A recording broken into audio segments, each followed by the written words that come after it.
John chapter 1 verses 1 through 18. In the beginning was the Word, and the Word was with God, and the Word was God. He was with God in the beginning. Through him all things were made. Without him nothing was made that has been made. In him was life, and that life was the light of all mankind. The light shines in the darkness, and the darkness has not overcome it. There was a man sent from God whose name was John.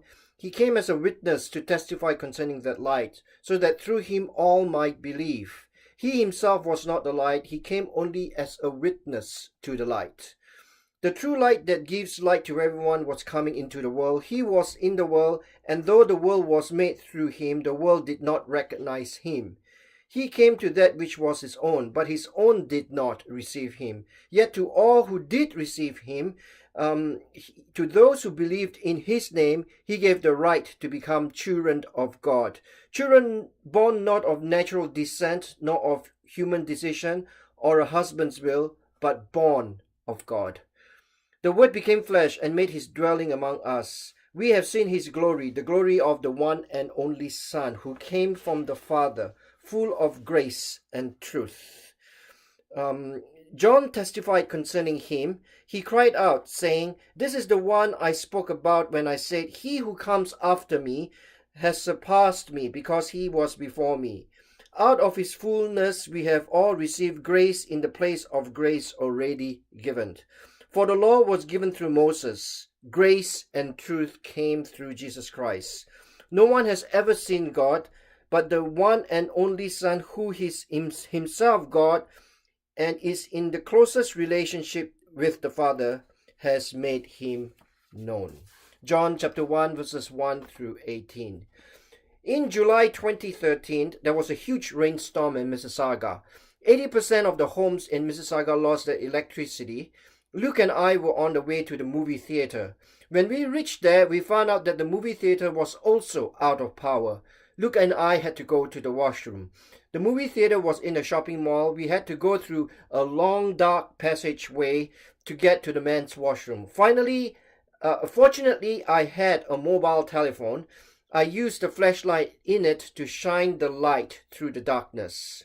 While we were on the way out in that long dark passage, there were some people who also needed to get to the washroom. We told them that it was at the end of the long passage and that they should use their mobile telephones to shine the light into the darkness. Right at the beginning of creation, in Genesis chapter 1, there is darkness. In the beginning, God created the heavens and the earth. Now the earth was formless and empty. Darkness was over the surface of the deep, and the Spirit of God was hovering over the waters. And God said, "Let there be light," and there was light. God saw that the light was good, and he separated the light from the darkness. God called the light day, and the darkness he called night. And there was evening, and there was morning, the first day. And I would argue that since Genesis chapter 1, God has been shining his light into our darkness since then. There are many lights during the Christmas season. The Christ candle reminds us of the light of Jesus shining in our darkness. However, don't let the superficial neon lights fool us. We need to be honest about the darkness in our lives. The Bible speaks about a darkness in our souls. We need the light of Jesus in our lives. Recently, we have been reminded of Freddie Mercury and the group Queen in the movie Bohemian Rhapsody. Shortly before his death in 1991, Freddie shared these profound words: "You can have everything in the world and still be the loneliest man, and that is the most bitter type of loneliness. Success has brought me world idolization and millions of pounds, but it has prevented me from the one thing we all need, a loving, ongoing relationship." Freddie Mercury says that you can have everything in the world and be the loneliest man in the world. He calls it the most bitter type of loneliness. Success has brought him world idolization and wealth, but it has prevented him from the one thing all human beings need, a loving, ongoing relationship. John chapter 1 verses 9 through 11. The true light that gives light to everyone was coming into the world. He was in the world, and though the world was made through him, the world did not recognize him.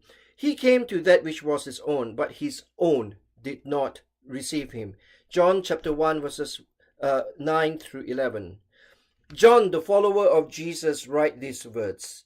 He is very clear about the reason behind the darkness in our souls. We were created for an ongoing, loving relationship with Jesus. As human beings, we have this tendency to reject the true light, Jesus. As a result, it brings darkness to our souls. The Word became flesh and made his dwelling among us. We have seen his glory, the glory of the one and only Son who came from the Father, full of grace and truth. John chapter 1 verse 14. John further explains that this Word has been with God in the beginning, and this Word becomes flesh and makes his dwelling among us. That's the miracle of Christmas. Jesus is this Word who has been made flesh. And that is why he is called the one and only Son who comes from the Father, full of grace and truth. I remember the day when my son Luke was born. I cannot express the joy that comes to a father when his son is born. I was working in a church in Brampton at that time. Across from my office was the office of the youth pastor, Pastor Bobby. Pastor Bobby made a joke the first day I came in after Luke's birth. You are one of the few people in this world who can truly say to his son, Luke, I am your father.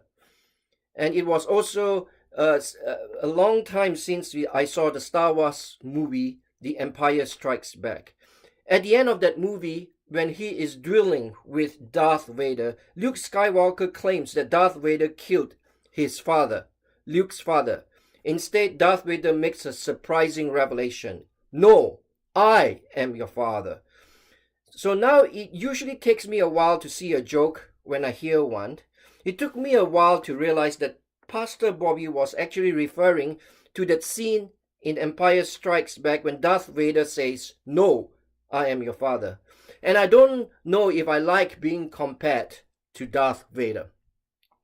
At the end of the next episode, The Return of the Jedi, the son Luke Skywalker does something profound for Darth Vader or Anakin Skywalker, his father. Luke duels Darth Vader. Darth Vader falls to the ground. Emperor Palpatine speaks to Luke. Palpatine, good. Your head has made you powerful. Now fulfill your destiny and take your father's place at my side. Luke, never. I will never turn to the dark side. You have failed, Your Highness. I am a Jedi, like my father before me. Palpatine, so be it, Jedi. If you will not be turned, you will be destroyed. Young fool, only now at the end do you understand. Your feeble skills are no match for the power of the dark side. You have paid the price for your lack of vision. Luke turns to Darth Vader and says, Father, please help me. Palpatine, now, young Skywalker, you will die. And so Darth Vader or Anakin Skywalker looks at his son Luke dying, and he takes Palpatine by the hands and throws him down the shaft.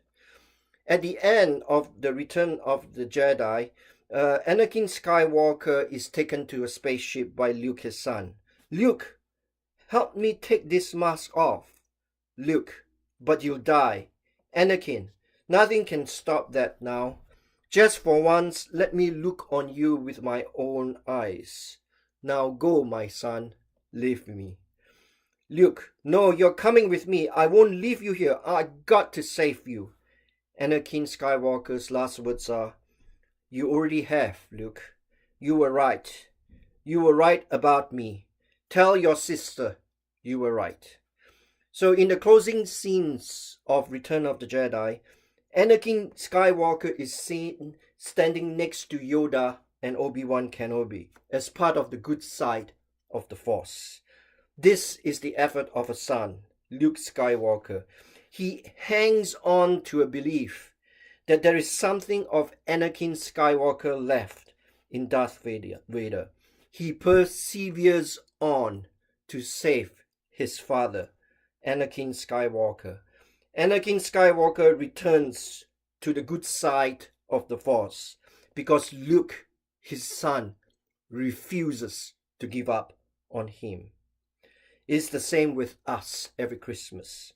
The one and only Son of God, Jesus, does the same for us. He refuses to give up on us until we return to the light. And every Christmas, Jesus perseveres to shine his light into our darkness. This Christmas, look around and search for the light of Jesus in your life.